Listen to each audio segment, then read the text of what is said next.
Well,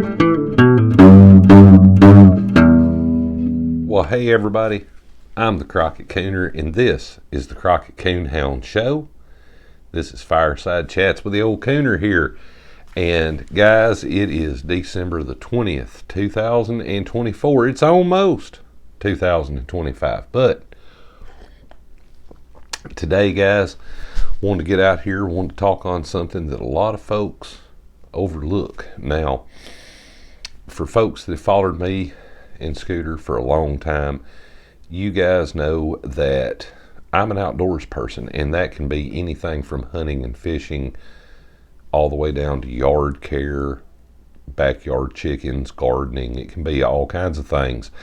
And one thing in cold weather that seems to always mess up due to the temperatures, due to the weather, is engines and motors and things. And one area of it that many times kind of goes overlooked, guys, by folks that are homeowners and things, is like your yard equipment.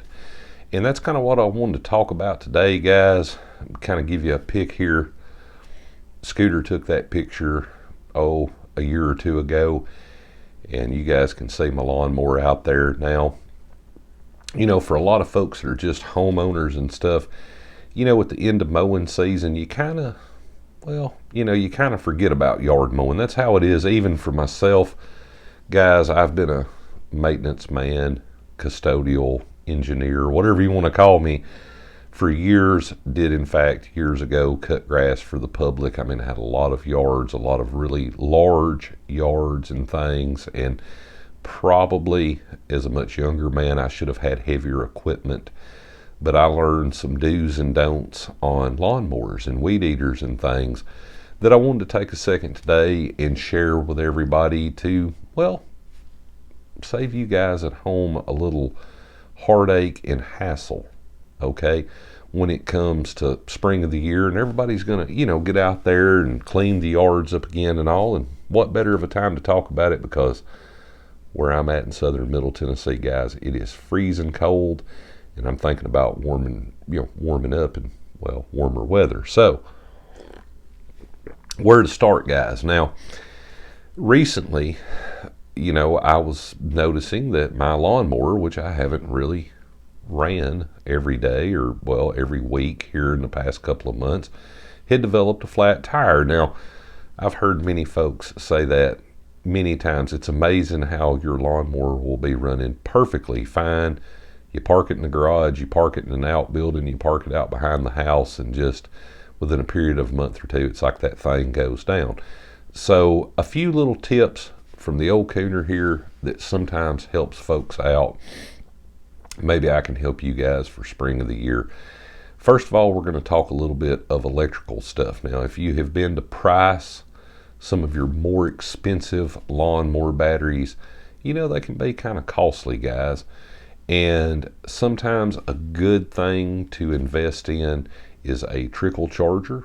You can pick them up at many of your box stores. There's nothing to it. You could just take the battery out, clean it off, set it somewhere out of the way, plug in a trickle charger, hook it onto your battery, positive and negative, red to positive, black to negative for folks that may not know, and let it sit there and trickle charge. It'll keep an electric charge running into the battery, and who knows, might save you $80, $100, come spring of the year. All you have to do is bolt it back on.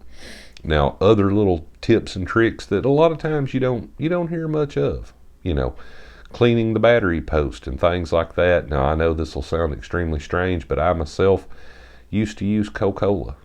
Now, what I would do is just basically get me a paper towel, put it around the battery post, give it a little dose of Coca-Cola, give it a second or so, undo it, and then follow it up with a real nice wire brush, and it would take care of a lot of the gum and nastiness that are on your battery terminals. A lot of times people worry about getting the acids there and things on their hands, and definitely don't get it in your eyes. But there are a few other things, little tips and tricks that I myself used to do, kind of on the cheap side, but it's effective and it works, and I'll give you some more of them, guys. the lifeblood of small engines. Now, call me old-timey guys. I know that there's quite a few small engine builders and things. They make some really nice engines, but I'm an old school Briggs and Stratton fellow. I am. I like Briggs and Stratton engines. On my rider there, I don't know if you can really see it. I actually put that engine on. It's one of the old V twin Briggs. I believe it's an 18 horsepower, but something that I personally like to do when it comes to oil changes. I like to drain my oil out and definitely dispose of it properly, but I like to flush the small engines. Now, I'll tell you guys how I do this, and if you're going to do it, I would suggest following it step by step on how I do these things, because if you skip a step, could be a bit detrimental. But after I drain the old oil, guys, what I like to do is down at the bottom where your drain bolt is, I like to put my nut back in. You know, it's kind of usually a little square-headed nut. And I like to go and get myself some just regular old kerosene. Now, a lot of folks will disagree with me on this one, but this is what I enjoy doing. I like to pull the spark plug wires off so the motor won't start, but it'll just spin and turn over. I like to put a good quart of kerosene in there, turn the key, let it spin a few times, not long, just a, 2 or 3 good revolutions there.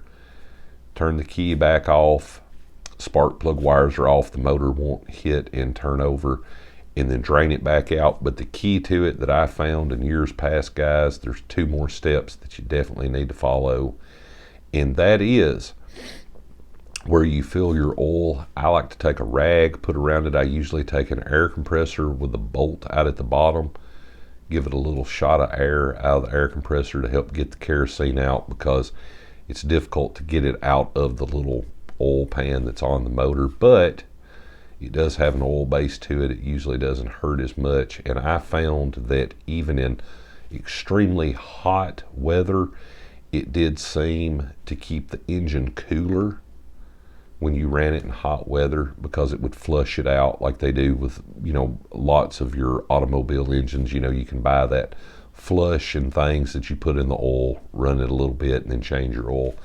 Similar to that, guys. And then the third thing, before I blow it out, while I've also got the drain bolt out of it, I like to pull the plugs, leave the wires and things off. Spark plugs are out, turn it over, blow through it like that a few times, get as much of the old kerosene that I've put in there out of it, and it does seem to clean it. Seems to clean out the oil pan, and then screw your bolt back in. Make sure your plugs are good and clean. And an old school trick with that, you can, if they're dirty, dose the end of them with a little touch of starting fluid. Reach over with a lighter, light it, let it burn for a few minutes, and it'll burn off the nasty corrosion and things. And then reinstall my plugs, tighten them up, fill it back up with fresh oil, start it, let it run for a second so everything oils up in there again good. And generally, guys, that's kind of what I do as far as maintenance goes with oil and things on my motors. But now, a lot of folks that, maybe you've decided, hey, I'm going to get out, maybe pick a homestead. That's what you guys are going to do. You've gone from maybe apartment living to, a place where you're going to have to cut a little grass. Maybe you've never done it before. Now, I personally have developed a flat tire just sitting there. It's amazing how that works with temperature change and things. And I have to say, you can't see it in the picture from before, but I have installed some flat tires on the front of my lawnmower, like the hard run flats, so I don't really have to worry about it. But many folks don't know that a lot of times with your lawnmower tires, you can in fact go up, find a tube, even though the tires say they're tubeless. If you'll put a tube in there, it will fix a whole lot of the, every time you go out there, there's a flat tire problem. Because, many times lawnmower rims, they'll get scratched and beat and things. You won't get a good seal, or no matter how much you try to put a valve stem in it, it seems that it always leaks at the valve stem. So, just a good tube sometimes will alleviate the problem. Also, it's a great time if you are kind of a handyman, to go out, take the blades off, inspect them a little bit. Many times, like with my Gravely, there's nowhere here in town that I can in fact find the blades for that particular lawnmower, and it's a great time to order them if you got the extra cash around, guys. That way you got time for them to come in. If something's wrong with your blades, you're not worried about the grass getting away from you and things, or just at least do a little sharpening of the blades yourself, or carry them somewhere in your area, because a lot of times folks forget, where you have local co-ops and hardware stores and things that'll sharpen blades. Many times they do lots larger equipment, folks that do a lot of farming and industrial farming, and many times those particular stores, just because it's cold weather, a lot of your farmers and things, for all those guys that are following us, that's just it's farming in cold weather. You guys don't really slow up. There's maintenance and equipment that's all the time taking place. But a lot of folks, they do forget, winter time is the opportune time. If you've got that weed eater that needs a new carburetor, many times, guys, instead of trying to fiddle with the little rebuild kits on leaf blowers and weed eaters, it's an opportune time just to source a new carburetor on the internet, get one in, or if you just need something as simple as changing a primer bubble or something on the carburetor, wintertime's the ideal time to do that and get everything running right for spring of the year. Plus, belts, that's another issue, guys. When we're talking just a little general yard maintenance and things on your equipment, if you guys can in fact source belts out and find them and things, it's kind of the ideal time of year, because you just don't have the pressure of trying to get out there. If you live in an area where there's a homeowners type of association and you've got somebody saying, hey, after the leaf raking takes place, they're kind of slacking off a little on the grass cutting. Well, if you do it yourself, this is the opportune time, guys, while it's cold, to bundle up, get out there in the shop, get out in the garage, kind of touch it up a little bit, because I guarantee you that in the long run, when spring of the year rolls around and everybody's wanting to get outside, it's a lot better to just go out there, hop on the mower, everything be running right, and you can in fact go on, cut the grass, make everything look good. But now, I wanted to touch on something else, guys. There's a lot of folks that follow myself and Scooter here in Middle Tennessee, North Alabama. We've got some folks that are even from East Tennessee, West Tennessee. I mean, folks from all over the world, especially the U.S. But if you are in our area, guys, a lot of you know, a lot of you don't know, we have many other websites than just the Crockett Coonhound Show. And one of the websites that we have is the Amish of Etheridge website. You can find it on Facebook. It's got its own pages and things. You can find it here on YouTube. But I wanted to show you guys something. Check that out. I'll tell you guys what that is. Now, one of our drone pilots that does a lot of our aerial work had in fact gave me a really big yard sweeper, guys, and he had only used it a few times. He bought a tractor. He's got a gigantic yard. Tractor's got a big belly mower and things, and he said, I don't need that pull behind sweeper anymore, buddy. If you want it, you can have it. And I said, all right. And he said, there's one thing about it, the basket was ripped.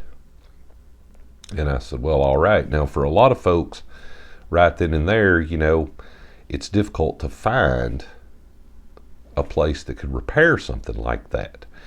And if you happen to be in southern Middle Tennessee and you are in fact North Alabama, heck, we've had people as far away as Florida and some out in Arkansas, if you have things such as hoppers that need to be re-sewed and stuff like that, or you're looking for things such as custom-made wooden furniture and things, definitely go over, check out our Amish of Etheridge website, because where we're located close by here, there's a huge Amish community, one of the biggest in the South. Scooter generally takes care of that area of the websites. you'll see me over there some, guys. But we have folks all the time back and forth on YouTube, on Facebook, on our actual website itself, asking us questions on things about where to get something repaired. If you don't know anything about the Amish community, they are in fact a very resourceful group of folks, especially old order Amish folks. They do a lot of really handcrafted things. So definitely go over there, check the website out if you got a second.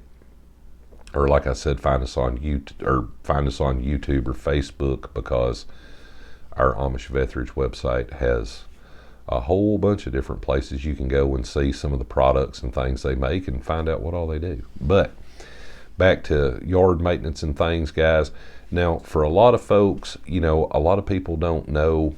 They're always wanting a really beautiful yard, dependable on what type of grass you got and what zone you're located in as far as growing. Now, here where I'm at in southern Middle Tennessee, guys, we haven't really had snow yet. We've had a light dusting. We've had some good freezing days and things.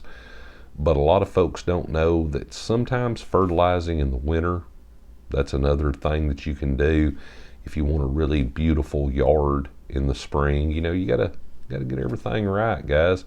So definitely having the equipment up and running right and having a time that you can do a little maintenance in cold weather is always a great idea. But I wanted to stop for a minute, guys, just make a small fireside chat here, because that's what I had on my mind. Like I said, I'd had my hopper for the grass sweeper fixed, and I thought, need to share that with everybody that follows us and folks new to the page, especially folks that are new kind of homesteading. We've got a lot of people that are saying, well, going to get out of city life, very urban areas, and going to get to more rural areas, and you're doing a lot of things that you wouldn't normally do or that's new to your lifestyle.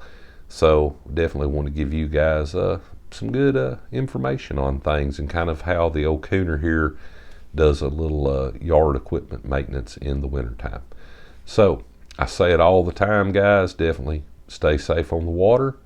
Stay safe in the woods, and if you're out there fiddling around with the lawnmowers, definitely stay safe. You don't want your hands under that thing and it come on. But stay tuned here at the Crockett Coonhound Show, and myself and Scooter will have you guys another video dropping shortly. You guys have a great day.